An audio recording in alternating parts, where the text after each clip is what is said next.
তো হ্যালো বন্ধুরা, আজকে আমরা আবার দেখব অঙ্কের একটা নতুন ট্রিক্স। তো দেখো ট্রিক্সটা আছে পাওয়ারের।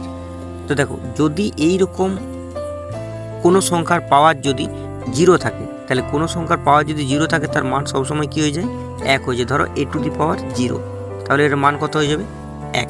সেই রকম এখানে কত হচ্ছে? Two to the power zero, এটার মান কত? এক।